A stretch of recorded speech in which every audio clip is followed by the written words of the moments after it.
আলেমরা দেশের ক্ষতি করে নাই, ক্ষতি করছে।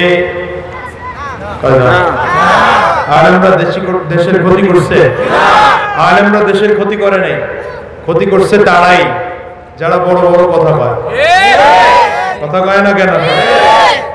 একজন আরেকজনকে ভোট চুরি করে নির্বাচিত হয়েছে, আবার আমি যদি ভোট নির্বাচিত হয়ে ভোট চুরি করে নির্বাচিত হয় তাহলে আমি ইস্তফা দিয়ে এমপি গিয়ে ছেড়ে দেব। জানে না দুনিয়ার কোন খবরই। আরে মিয়া, আল্লাহ দেখায় দিছে আলেমদের বিরোধিতা করলে আমি আল্লাহ কাউরেই ছাড়ি না, ছাড়ি না, ছাড়ি না। আল্লাহ ফেরাউনরে ছাড়েন নাই, নমরুদরে ছাড়েন নাই, কারুনরে ছাড়েন নাই, হামান, আবু জাহাল, আবু লাহাব, উতবা, শায়বা এগোরেই ছাড়েন নাই। তুমি কোথাকার কোন নেতা তোমারে আল্লাহ ছাড়বে? কথা বলে না? ফেরাউনের আল্লাহ পানির মধ্যে সুবায় মারছেন না? কথা বলে না? বড় বড় নেতা করে আল্লাহ পাহাড়ের সাথে আশ্রয় মারছেন না? তুমি কোথাকার কোন নেতা হয়ে গেছো? আমার মালিকের জন্য বারবার করে কয় আমহিলহুম রুবাইদা, আমহিলহুম রুবাইদা। আমি একটুখানি ঢিল দিলাম, একটু ঢিল দিলাম, দেখি কতটুকু তোমরা ছুটতে পারো, কতটুকু উঠতে পারো, দেখি না। আমি আল্লাহ কিন্তু ঘোষণা দিয়ে রাখছি, ইন্না বাতশা রাব্বিকা লাশাদীদ।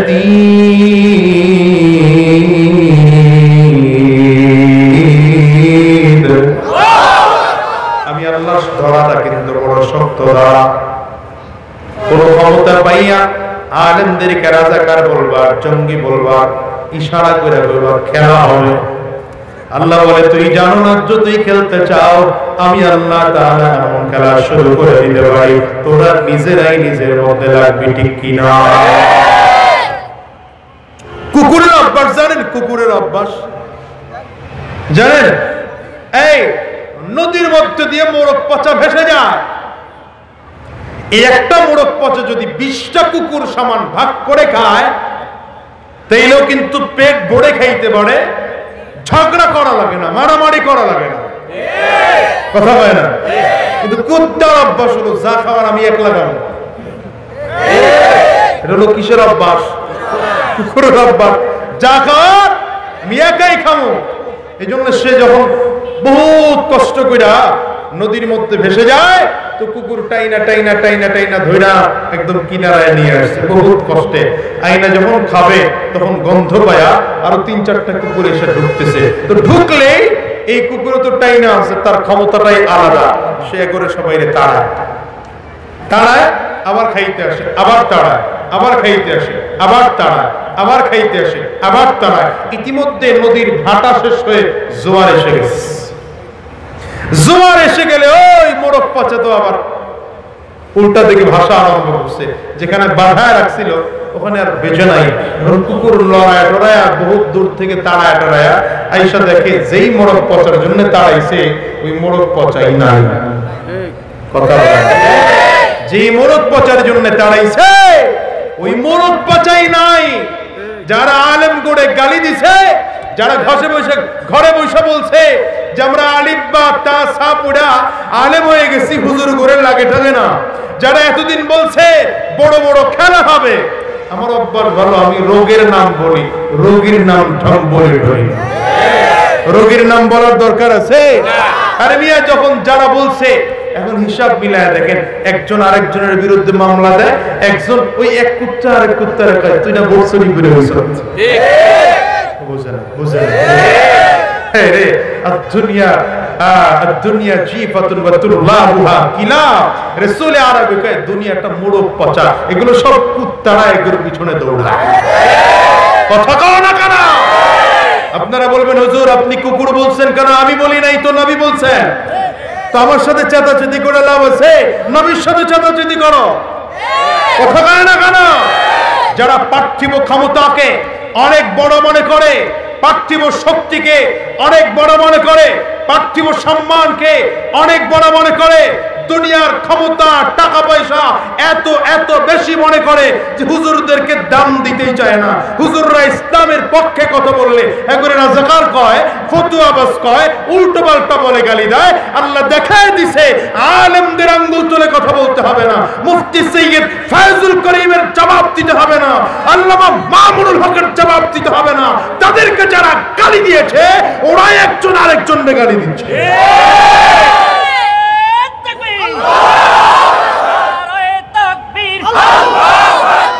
এই আমার সাথে রাগারাগি করে লাভ আছে?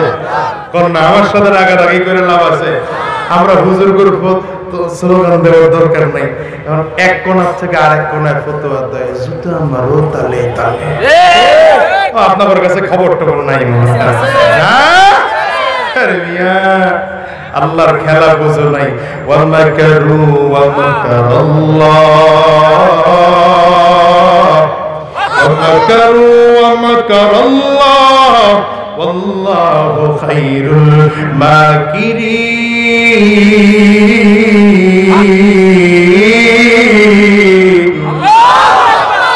এক মেয়র আর এক মেয়রের বিরুদ্ধে সব নিয়ে ব্যাংকে ঢুকেছে, শুনতে বাইর কর কথা কয় না কে? আরেক নেতার ক্ষেত্রে ভোট চুরি করে হইছে, এখন হ্যাগর জবাব হ্যাগরই দেওয়া লাগে। আল্লাহ বলেন এমন একটা ভেজাল তৈরি করে দেব যে বুঝেন না কেন সমাজের কারে গালি দিছে? যারা সমাজের শ্রেষ্ঠ ব্যক্তিত্ব আলেমরে গালি দিছে। আপনি বুঝেন? আপনি বুঝেন? আল্লাহ তো সহজে ছেড়ে দেবে, আপনি বুঝেন? এখন কুকুরের মতো দৌড়াদৌড়ি করবা, হঠাৎ করে দেখবা কোন দিন মোড়ক পচা উল্টা জোয়ারে ভাইসা গেছে, সেদিন জুতা নিয়ে পালানোর সুযোগ থাকবে না। এখন না ভাটির দিকে চলতেছে কারণে ক্ষমতা আছে, উল্টা দিকে দৌড় লইলে তখন হিসাব খুঁজে পাবে না। আর বেশি কম না, সময় কম। বেশি বলতে গেলে আপনারা আবার কইবেন যে হুজুর খালি রাজনীতি করতে এসে। আমি রাজনীতি করি না। আমি দুটো কোরআনের কথা বলতে গিয়ে কোরআনের বিরুদ্ধে যেগুলো বলবে ওগুলোর একটু হালকা টুকটাক কোরআনের ভাষায় সাইজ করে বাস একটু দেওয়া লাগে। কথা কয় না কেন?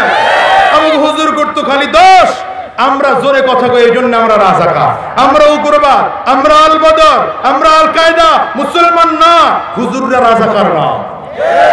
আমাদের অপরাধ ওই একটাই, আমরা হুজুররা জোরে কথা কই, সত্যের পক্ষে কথা কই, ঠিক না? সত্যের পক্ষে গান গাই বলে আমি বিদ্রোহী, সত্যের পথে ডাকি বলে আমি বিপ্লবী।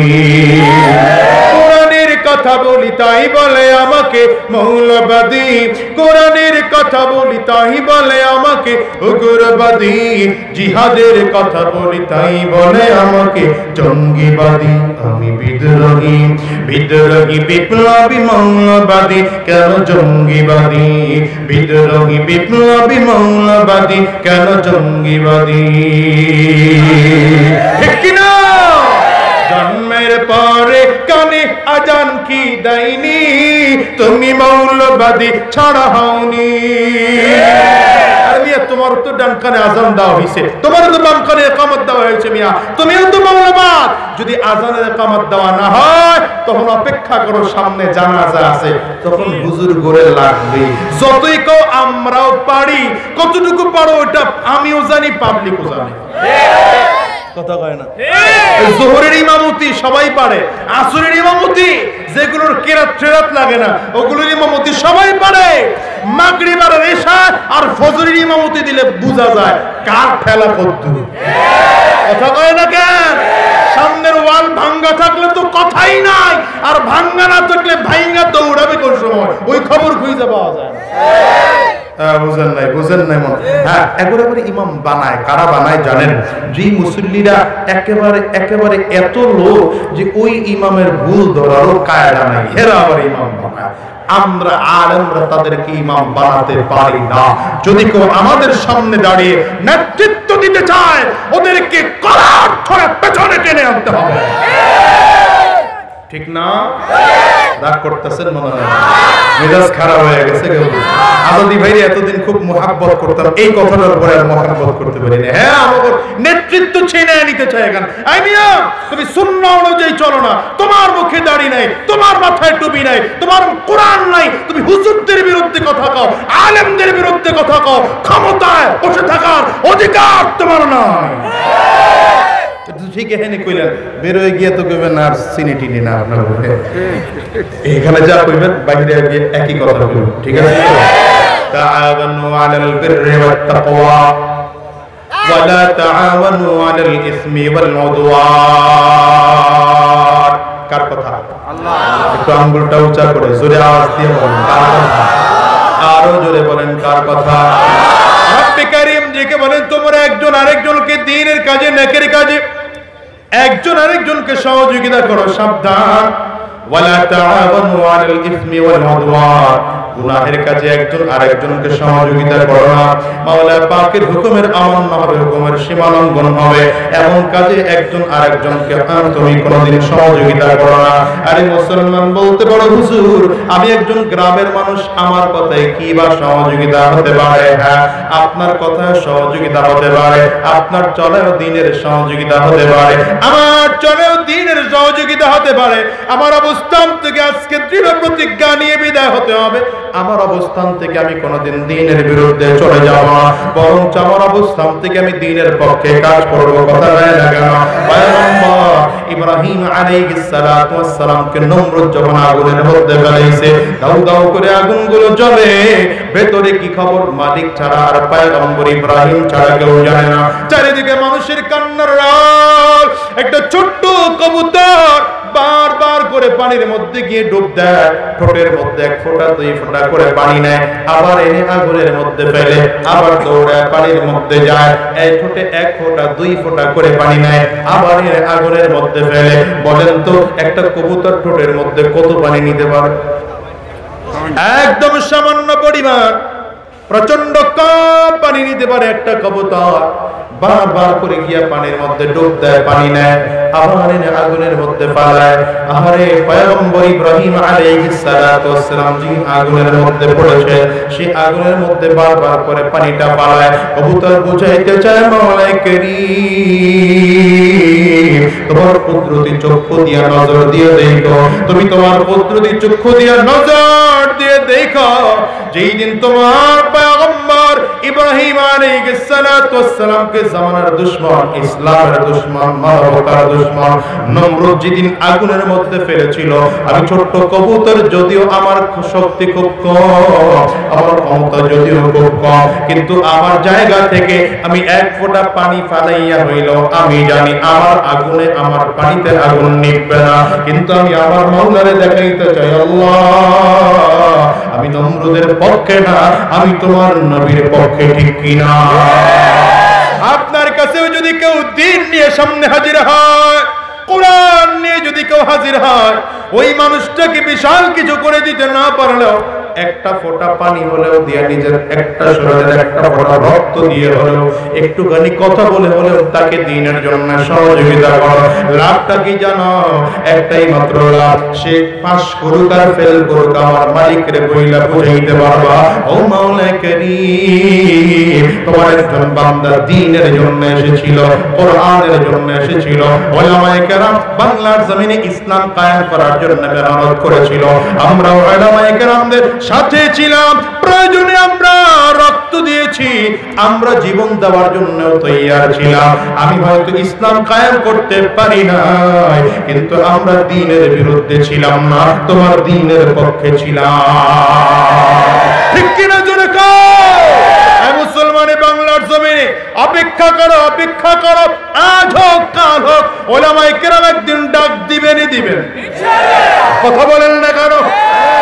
উলামায়ে কেরাম আবার একদিন হাতে হাত ধরবেন, সেদিন আবার হয়তো তোমার আমার এই জমিনের মধ্যে আবার কুয়াকাটা হুজুর আরেকটা ডাক দিবেন, আবার আল্লামা খালেদ সাইফুল্লাহ আরেকটা বার ডাক দিবেন, আল্লামা মামুনুল হক আরেকটা বার ডাক দিবেন, বাংলার জিন্দা আমার মুফতি সৈয়দ ফয়জুল করিম শাইখ চরমনাই আরেকটা বার হয়তো ডাক দিবেন, পীর সাহেব চরমনাই আরেকটা বার হয়তো ডাক দিবেন। ওই ডাক দিলে ডাকের সাড়া দিবা, রক্ত দিবা, জীবন দিবা, কারা কারা তৈয়ার আছো দাঁড়িয়ে দেখাও।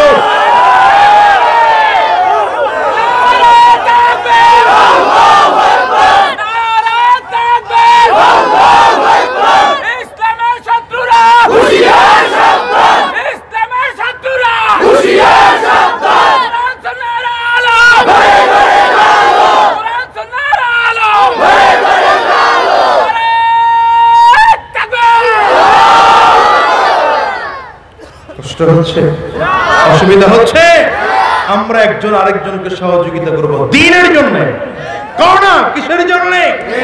ব্যক্তির স্বার্থ নাই, ব্যক্তির স্বার্থ নাই, ব্যক্তি স্বার্থ বাদ দাও, কোরআনের স্বার্থের জন্য একজন আরেকজনকে সহযোগিতা করব। কথা বলে না কেন? কোরআনের স্বার্থের জন্য। কিসের স্বার্থের জন্য? কোরআনের স্বার্থের জন্য, দ্বীন কায়েমের জন্য, ইসলাম কায়েমের জন্য একজন আরেকজনকে সহযোগিতা করব। সেটা রক্ত লাগলে রক্ত হলেও দেব, জীবন লাগলে জীবনটা হলেও দেব। ঠিক আছে না মুসলমান? আমরা তো সেই মুসলমান যে মুসলমান ছিলেন সাহাবায়ে কেরাম। সাহাবায়ে কেরাম নবীর দ্বীন প্রতিষ্ঠার জন্য যা কিছুর প্রয়োজন ছিল নির্দ্বিধায় সব কিছু দেওয়ার জন্য প্রস্তুত ছিলেন। না দ্বিধা করেছেন আপনারা আমার জন্য, না ফতোয়া করছেন আপনারা আমার জন্য। কথা বলেন না? সাহাবায়ে কেরামদের মধ্যে এমন কোন দল ছিল যে দাড়িওয়ালা পাগলিওয়ালা করে উল্টা পাল্টা ভাষায় গালি দিছে? তুমি মুসলমানের ঘরে জন্ম নিয়া তুমি ইসলাম ওয়ালা দাবি কইরা, তোমার বাপ মুসলমান, তোমার মা মুসলমান, মিয়া তোমার নামটাও কিছুটা মুসলমান কায়দায়, কিন্তু তোমার কাজ বাস্তব একটাও মুসলমানের পক্ষে না। কথা বলে না কেন? রাগ করে ফেলাইছেন। তোমার কাজবাজ সব ইসলাম বিরোধী, তোমার কাজবাজ সব কোরআন বিরোধী, তোমার কাজবাজ সব দ্বীন বিরোধী, তোমার কাজ টুপিওয়ালা বিরোধী, তোমার কাজ পাগড়িওয়ালা বিরোধী, তোমার কাজ নামাজ বিরোধী, তোমার কাজ হাজ বিরোধী। এটা মুসলমানের কাজ হতে পারে না। ঠিক না? তাআওয়ানু আলাল বিররি ওয়াত তাকওয়া, তাআওয়ানু আলাল বিররি ওয়াত তাকওয়া ওয়ালা তাআওয়ানু আলাল ইসমি ওয়াল উদওয়ান। ন্যায়ের কাজে একজন আরেকজনের সহযোগিতা করো, ন্যায়ের কাজে একজন আরেকজনের সহযোগিতা করো। বিশ্বনবী রাহমাতুল লিল আলামিন বদরের প্রান্তরে যাওয়ার জন্য সাহাবায়ে কেরামদেরকে ডেকে ডেকে বললেন, তাড়াতাড়ি করে কাতারের মধ্যে দাঁড়ায় যাও। কে কে যুদ্ধের ময়দানে যাইবা কাতার করে দাঁড়ায় নামগুলো লেখাইতে আরম্ভ করো। সব সাহাবীরা কাতার করে দাঁড়ায় দাঁড়ায় নামগুলো লেখা। হঠাৎ করে দুইটা ভাই ছোট্ট ছোট্ট মানুষ কাতারের মধ্যে দাঁড়িয়ে গিয়েছিল। একজন হলেন মুআদ, আর একজন হলেন নবীর প্রিয় সাহাবী মুআফিজ। দুইজন ভাই কাতারের মধ্যে দাঁড়ায় গেছে।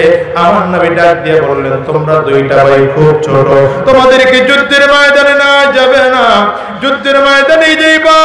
এত ছোট্ট মানুষকে যুদ্ধের ময়দানে নেওয়া যায় না, এখনো বয়স তোমার হয় নাই। কথাটা বললে ছোট ভাইটা কাতার থেকে বের হয়ে গেছে।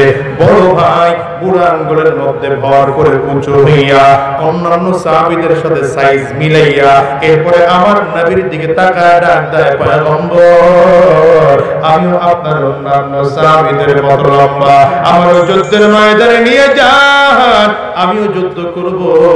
বিশ্বনবী রাহমাতুল লিল আলামিন বুঝাও যেন না বুঝার ভান ধরে নামটা লেখায় দিলেন। মুআদের নামটা লেখায় দিছে। মুআদের নামটা লিখলে মুআফিজ চোখের পানিগুলো ছেড়া কামদেন নবীজির চারিদিকে ঘুরে আর ডেকে বলে, পয়গম্বর আমার বড় ভাইয়ের নামটা লিখলেন, আমার নামটা তো আপনি যুদ্ধের ময়দানে লিখলেন। আপনার কাছে কি মনে হয় আমার বড় ভাইয়ের চেয়ে শক্তি আমার মোটেও কম? ওগো পয়গম্বর, না না, আমার বড় ভাইয়ের চেয়ে শক্তি আমার মোটেও কম নয়। নবী আমার নামটাও যুদ্ধের ময়দানে একটু লেখাইয়া দেন। হুজুর আপনার যদি পছন্দ, আপনার যদি বিশ্বাস না হয়, আমার বড় ভাইয়ের সাথে আমার সাথে একটু কুস্তি লাগায় দেন, দেখেন না কে জিতে আর কে হারে। আমার নবী বিশ্বনবী রাহমাতুল লিল আলামিন তাড়াতাড়ি করে ডেকে বললেন, মুআদ এ মুআফিজ তোমরা দুইজন ভাই তাড়াতাড়ি করে কুস্তি লেগে যাও। আমার নবীর কুস্তির পারমিশন পাইয়া ছোট ভাই বড় ভাইয়ের দিকে তাকাইয়া চোখ দিয়ে পানিগুলো ফালাইয়া চোখের ইশারা করে বুঝাইতে চায়, ভাই আমার তুমিও ভালো করে জানো শক্তি তোমার চেয়ে আমার অনেক কম, আমিও ভালো করে জানি আমার চেয়ে তোমার শক্তি অনেক বেশি। ও ভাই তোমার শক্তি দিয়ে যদি আমারে তুমি ধরো আমি জিততে পারবো না রে ভাই। একটা কাজ কি আমার সাথে করবা, আমি যখন আমার হাতটা দিয়ে তোমার মুখের কলারটার মধ্যে ধরবো, তুমি এমনিতেই হুম রেখে জমিনের মধ্যে পইরা যাইবা। আমি তোমার বুকের উপরে ওইটা আমার নবীর দেখাইব, পয়গম্বর শক্তি আমার মোটো কম নয়, আমার বড় বয়সে আমার শক্তি অনেক বেশি।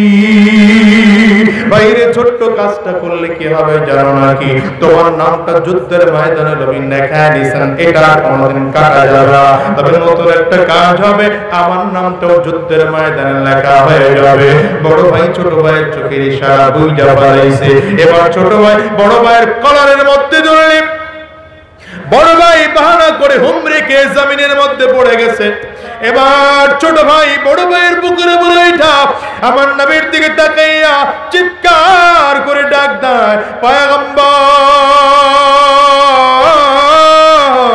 একটু তাকায় তাকায় দেখে আপনার সাহাবী মুআযের চেয়ে আমার শক্তি মোটেও কম নয়।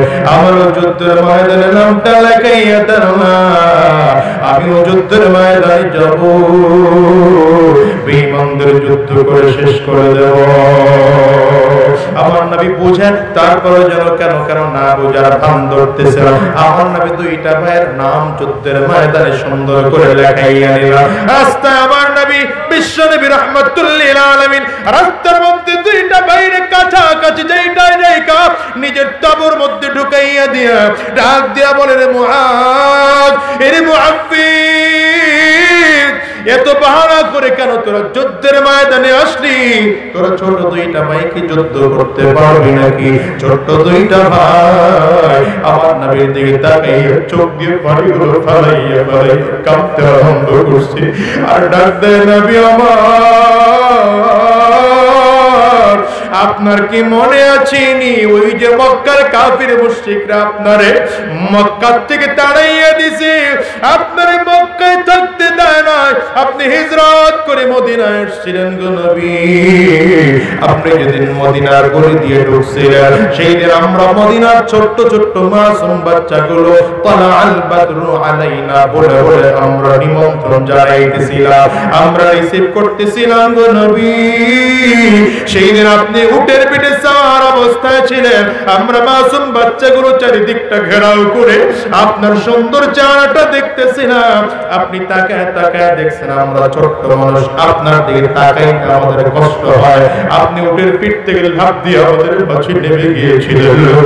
আমরা ছোট ছোট মাসুম বাচ্চাগুলো আপনার চারিদিক থেকে ঘেরাও করে ফেলাইছিলাম। আপনি ওদিন আবেগে চোখের পানি রাখতে পারেন না, আমাদের দিকে তাকাইয়া তাকাইয়া চোখ দিয়ে পানি ফেলাইছেন আর মাসুম বাচ্চাদের মাথার মধ্যে হাতগুলো বুলাইয়া বুলাইয়া বলেছিলেন, ও মদিনার ছোট ছোট বাচ্চারা, আজকে তোমরা আমার এত মহব্বত করো, তোমরা কি জানো আমার বাপ, আমার ভাই, আমার আত্মীয় স্বজনরা আমার মক্কা থেকে হিজরত করতে বাধ্য করেছে, আমার মক্কায় থাকতে দেয় নাই, তোমরা আমার এতটা মহব্বত করো, জীবন ভর তোমরা আমার এতটা মহব্বত করো নাকি পয়গম্বর? আমরা সেই দিন দুইটা ভাই আমরা ওখানে নেতৃত্ব দিচ্ছিলাম, আমরা দুইটা ভাই সেদিন আল্লাহর কসম করেছি, আল্লাহর কসম ও পয়গম্বর, আমরা দুইটা ভাই যতদিন বেঁচে থাকবো আপনি নবীর যারা পরিবার ক্ষতি হইতে দেব না। আজকে আমরা দুইটা ভাই শুনলাম মক্কার কাফির মুশরিকরা না জেনে আবু জাহলের নেতৃত্বে আপনারে মারার জন্য আসতেছে, ওরা নাকি ইসলামকে দুনিয়া থেকে বিদায় করে দিতে চায়। ও পয়গম্বর, আমরা দুইটা ভাই বাড়ির থেকে শপথ নিয়ে বের হয়েছি, আমরা দুইটা ভাই আবু জাহলকে মারবো, ওরে দুনিয়া থেকে বিদায় না কইরা আল্লাহর কসম আমরা দুইটা ভাই বাড়িতে ফিরব না। আল্লাহু আকবার, চিল্লা কওয়া যায় না? আমার নবী দোয়া করে দিলেন, বিদায় হয়ে গেল। লম্বা কথা রে মুসলমান। এদিকে যুদ্ধ শুরু হয়ে গেল, দুইটা ভাই চাতক পাখির মতো করে খুঁজতেছে, কোথায় আবু জাহল, কোথায় আবু জাহল, কোথায় আবু জাহল। কাউরে খুঁজে পায় না, কারণ এরা ছোট্ট মানুষ। আবু জাহল মক্কার বড় কাফেরদের লিডার চিনে না। হঠাৎ করে মদিনার সাহাবী আব্দুর রহমান বিন আওফের পাশে দুই ভাই দুইজন দাঁড়িয়ে দুই হাত ধরে টানে আর ডাক দেয়, চাচা গো, আমরা তো আবু জাহলকে চিনি না, একটু দেখা দিবা নাকি চাচা? ধমক দিয়েছে, বেটা তোরা বাচ্চা মানুষ, আবু জাহলকে দেখা কি করবি? বলে, চাচা একটু দেখা দাও না, এরপরে দেখো কি করতে পারি আর না পারি, আগে একটু আমাদের দেখা দাও। আব্দুর রহমান বিন আওফ বলেন, দুইটা ভাই দুই পাশে এসে দাঁড়ায় গেছে, আমি আঙ্গুলটা দিয়ে ইশারা করে দেখা দিলাম, ওই দেখা দেখ বড় বড় চেহারা করে আসমানের দিকে তাকায়, মাথাটা উঁচু করে করে তাকায়। এটাই হলো আবু জাহল। আবু জাহল আমার আব্দুর রহমান বিন আওফ বলেন, দেখাইয়া দিতে রে দুইটা ভাই বাজ পাখির মতো দৌড় দিতে আরম্ভ করেছে। বড় ভাই ছোট ভাইয়ের দিকে তাকায় ডাক দেয়, আমি সামনের দিকে গেলাম, তুই আমার পেছন দিকটা খেয়াল রাখবি।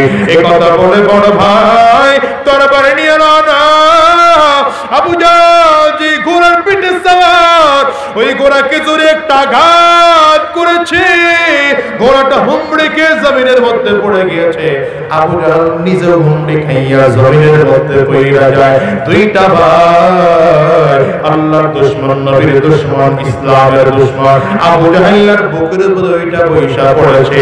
এবার ওদিক থেকে আব্দুল্লাহ ইবনে মাসউদ রাদিয়াল্লাহু আনহু তাকিয়ে দেখলো, বদমাশে দর্শক বানায় ফেলাইছে।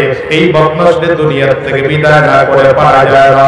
এবার আব্দুল্লাহ ইবনে মাসউদ আয়েশা আবু জাহলের গলার মধ্যে ছুরি ঢুকাইয়া দিয়া দুনিয়া থেকে আল্লাহর দুশমনকে বিদায় করে দিল। কিন্তু দূর থেকে আবু জাহলের ছেলে ইকরামা তাকাইয়া দেখে এই যে ছোট্ট দুইটা বাচ্চা মুআজ আর মুআফিজ আমার বাবার কালিমা আমার বাবার শেষ করে ফেলাইছে। তখন ইকরামা কালিমা পড়ে মুসলমান হয়ে যায়। নিজে বিশাল ধারণ অস্ত্র লইয়া মুআজের দিকে তীরের বেগে সামনের দিকে আগাইয়া এই তরবারে টিয়া দিয়ে হযরত মুআজের ডান হাতের মধ্যে আঘাত করেছে। এত জোরে আঘাত করেছে পুরো হাতটা কেটে যায়, চামড়ার সাথে শুধু হাতটা ঝুলতেছে। হযরত মুআজ দেখতেছে হাত আর নাড়াইতে পারে না। আস্তে করে নিজের ডান হাত দিয়ে তরবারিটা ছেড়ে দিয়েছে। তরবারি ছেড়ে দিয়ে এবার বাম হাত দিয়া তরবারিটা উঠাইয়া সামনের দিকে রওনা করেছে। সামনের দিকে কদম বাড়ায় আর হাতের কারণে বড় ব্যথা পায়, আবার কদম বাড়ায় আবার বড় ব্যথা পায়, আবার কদম বাড়ায় আবার বড় ব্যথা পায়। হযরত মুআজ তাকাইয়া দেখে এই হাতের কারণে বুঝি আজকে আমি যুদ্ধের ময়দানে চলতে পারবো না। এইবার বাম হাত দিয়ে তরবারিটা ছেড়ে দিয়ে বাম হাত দিয়ে ডান হাতকে টাইনা ধইরা দুই পায়ের নিচে ঢুকাইয়া দিছে। দুই পায়ের মধ্যে ঢুকাইয়া শরীরের সব শক্তিগুলো একত্রিত করিয়া এত জোরে টান দিয়েছে, হাতের চামড়া ছিঁড়ে নিচে পড়ে হাতটা লাফাইতে আরম্ভ করেছে। মুআজ হাতের দিকে তাকায় আর চিৎকার করে করে ডাক দেয়, আল ইয়াউমা নাখতিমু আলা আফওয়াহিম ওয়া তুকাল্লিমুনা আইদিহিম ওয়া তাশহাদু আরজুলুহুম বিমা কানু ইয়াকসিবুন। ওরে আমি তোরে কেন আমার শরীর থেকে আলাদা কইরা দিলাম তুই কি জানো? কিয়ামতের ময়দানে আমার মালিক নাকি জবানটারে বন্ধ করে দিবে, সেদিন নাকি অঙ্গ প্রত্যঙ্গ সাক্ষী দিবে।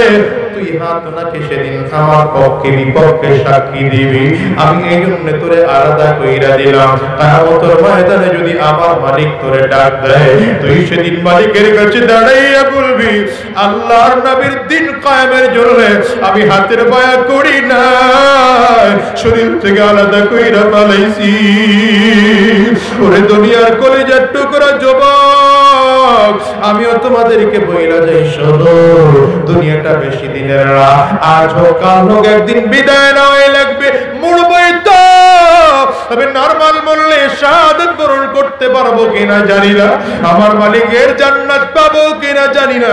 একটু ইসলামের জন্য রক্ত দেওয়ার ফিকির করো, ইসলাম নামের গাছের গোড়া একটু রক্ত দেওয়ার ফিকির করো। তুমি যদি রক্ত দেওয়ার ফিকির করে দিন ইতিবাদ করতে থাকো আর আমার আল্লাহর দ্বীনের জন্য যদি তুমি চলতে থাকো, ইসলাম গায়েব হোক আর না হোক, আমার মালিক তোমার নিয়ত থেকে তোমার জীবনটা পরিবর্তন করে দিতে পারেন কি পারেন না? চিল্লাও।